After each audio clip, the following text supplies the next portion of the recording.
Alhamdulillah nahmaduhu wa nasta'inuhu wa nastaghfiruh wa na'udzu billahi min sururi anfusina wa min sayyiati a'malina may yahdihillahu fahuwal muhtadi wa may yudlil falan tajida lahu waliyyan mursyida. Asyhadu an la ilaha illallah wahdahu la syarika lah wa asyhadu anna Muhammadan 'abduhu wa rasuluh alladzi la nabiyya ba'd. Faqala Allah Ta'ala fil Qur'anil Karim, a'udzu billahi minasyaitonir rajim. Ya ayyuhalladzina amanu taqullaha haqqa tuqatih wa la tamutunna illa wa antum muslimun. Al-ayah. Ma'asyiral muslimin, jamaah salat subuh yang dimuliakan Allah Subhanahu wa taala. Wahaikum bitahiyatil Islam. Assalamualaikum warahmatullahi wabarakatuh.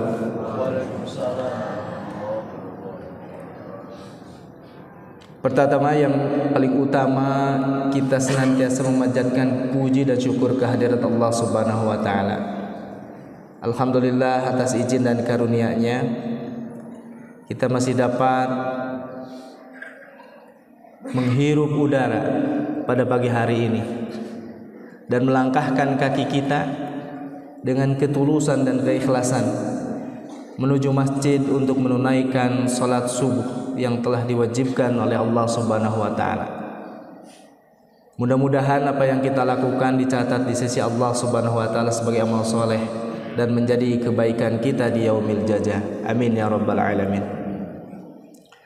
Salawat dan salam semoga tercurah kepada Nabi kita, Nabi akhir zaman, baginda besar Nabi Muhammad sallallahu alaihi wasallam, pada keluarga, sahabat, tabi'in, atba'ut tabi'in, juga kepada hamba-hamba yang senantiasa mengikuti jejak langkahnya. Ma'asyiral muslimin rahimani wa rahimakumullah, kenikmatan yang paling besar bagi kita selaku hamba Allah Subhanahu wa taala adalah bagaimana kenikmatan itu saat kita melaksanakan ketaatan kepada Allah Subhanahu wa taala. Dan pada kesempatan ini, pada pagi hari ini, mudah-mudahan ini adalah anugerah kenikmatan yang telah Allah limpahkan. Dan mudah-mudahan kita semua hadir pada kesempatan ini termasuk hamba-hamba yang telah dilantunkan doa oleh baginda Rasulullah SAW, hamba-hamba yang beraktivitas di pagi hari, beraktivitas dalam rangka ketaatan kepada Allah Subhanahu wa taala. Allahumma barik li ummati fi bukuriha. Ya Allah, berkahilah umatku yang beraktivitas pada pagi hari, dan mudah-mudahan kita semua termasuk itu. Amin ya rabbal alamin. Bapak Ibu rahimani wa rahimakumullah, salah satu kebutuhan manusia, hamba-hamba Allah Subhanahu wa taala, dan itu senantiasa dilantunkan, diucapkan, diobrolkan, dibincangkan di antara sesama kita, yaitu adalah kebutuhan terhadap rezeki. Kata yang populer, masyhur di sekitar kita, apalagi terkait dengan kebutuhan kita. Hari anak sekolah, bahkan yang kuliah, biayanya berapa ya? Mudah-mudahan we sing aya rezekina. Ibu-ibu mau healing ke Masjid Al-Jabar, dijanjikan oleh ustaznya, mudah-mudahan we sing aya rezekina gitu. Ada kebutuhan-kebutuhan terhadap kehidupan kita, tidak terlepas dari tadi kata rizki. Nah, lalu Bapak Ibu sekalian, apa itu yang disebut rizki? Ya, tidak sedikit di antara kita ketika ditanya rizki itu apa ya? Alah muhunnya naon, bingung apa itu? Dan seringkali kita memahami makna yang sempit terkait dengan rizki. Naon? Artos, uang. Ketika ibu-ibu di dompetnya tebal uang, oh alhamdulillah abdi mah punya rezeki banyak gitu. Begitu ibu-ibu ditanya, ibu bade infak ka masjid sabaraha heug nuju renovasi masjid, ala insyaallah engkewe mun aya rezekina. Karena tadi mananya begitu sempit, hanya materi, hanya uang. Ibnu Hazm di dalam sebuah kitabnya menyampaikan bahwa makna rezeki itu luas.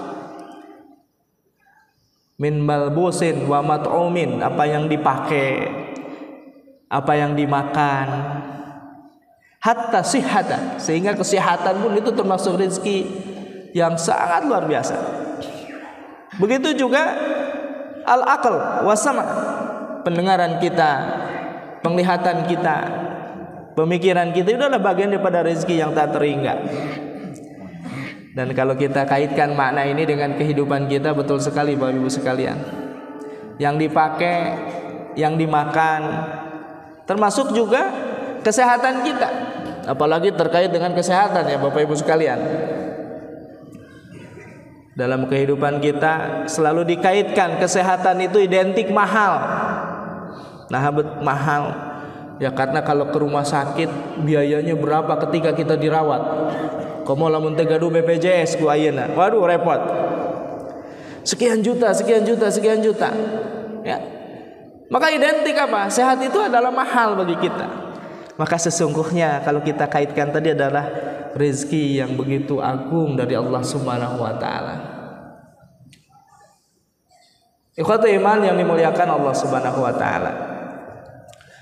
Maka dari apa yang kita makan, apa yang kita pakai, apa yang kemudian ada dalam diri kita, baik itu penglihatan kita, pendengaran kita, pikiran kita, adalah anugerah dari Allah Subhanahu wa taala sebagai rezeki. Maka kemudian hal-hal yang baik tadi, karena rezeki menurut Ibnu Hazm disampaikan adalah sesuatu juga yang memberikan kemanfaatan. Bagi siapa? Ya, kemanfaatan yang pertama adalah bagaimana kemanfaatan tersebut diperuntukkan untuk Allah Subhanahu wa taala sebagai penghambaan seorang hamba. Jadi kalau Bapak Ibu sekalian tadi punya materi, punya uang, uangnya dipakai apa? Maka Allah tegaskan di dalam Al-Qur'an, wa mimma razaqnahum yunfiqun, dan apa yang telah kami rizkikan diinfakkan di jalan Allah Subhanahu wa taala. Jadi kita infakkan di jalan Allah Subhanahu wa taala. Bapak Ibu sekalian memiliki uang, memiliki materi, diinfakkan, disedekahkan, dijakatkan, diwakafkan, dihibahkan dan sebagainya di jalan Allah Subhanahu wa taala. Dan ini konsekuensi yang tidak akan juga lepas ketika kita berta'abbud kepada Allah terkait dengan harta kita, maka itu akan memberikan kemanfaatan kepada annas, kepada manusia. Zakat terkait dengan materi memberikan kemanfaatan kepada manusia. Infak, sedekah, apa yang kita infakkan, apa yang kita sedekahkan hakikatnya kepada Allah Subhanahu wa taala, tapi kemanfaatannya bisa dirasakan oleh manusia, oleh hamba Allah Subhanahu wa taala. Kemudian tadi asihah, kesehatan kita peruntukkan untuk ta'abbud kepada Allah Subhanahu wa taala, untuk beribadah kepada Allah Subhanahu wa taala. Sehat, bapak-bapak sehat, kakinya kuat, melangkahkan kaki ke masjid untuk sholat berjamaah. Ibu-ibu sehat, datang ke majlis taklim, ziarah ke masjid, silaturahim dengan saudara, mengunjungi hal-hal yang memberikan kemanfaatan kepada kita. Karena perintah Allah Subhanahu wa taala sampaikan, fa idza qudiyatis sholatu fantashiru fil ardi wabtaghu min fadlillah. Apabila kalian selesai salat maka bertebaran di muka bumi. Ya teh Ibu, Bapak, lamun dikaitkan dengan bahasa urang ayeuna mah healing gitu nya. Ulah calik wae punya mulek di bumi wae mah. Maka bertebaran di muka bumi, nyari kemanfaatan apa yang memberikan kemaslahatan kepada diri kita.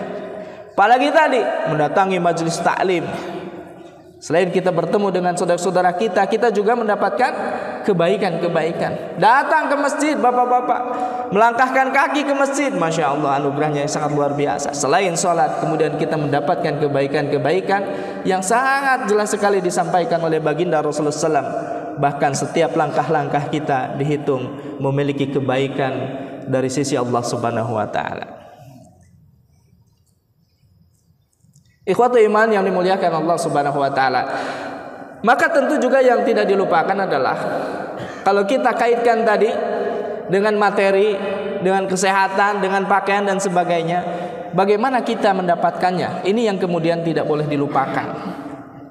Seringkali ini pernyataan bapak-bapak yang sama-sama mencari nafkah, sok aya we bahasa, aduh, zaman sekarang mah nyari rezeki yang halal teh susah. Ini tanpa kita sadari nih, adanya sebuah keterputusasaan kita, seolah-olah bahwa yang halal itu sulit didapat, bahwa yang halal itu meni berat pisan gitu. Kumaha carana untuk kita miliki? Nah, ini adalah sebuah pernyataan-pernyataan yang disampaikan di dalam Al-Quran. Ini adalah perilaku syaitan. Kita terjebak kepada apa yang diwaswisu fi sudurin nas, yang ada di dalam diri kita, dibisiki oleh setan. Wah, nyari rezeki teh enak mah sulit, nu halal teh. Nu gampang nu naon atuh, nu haram.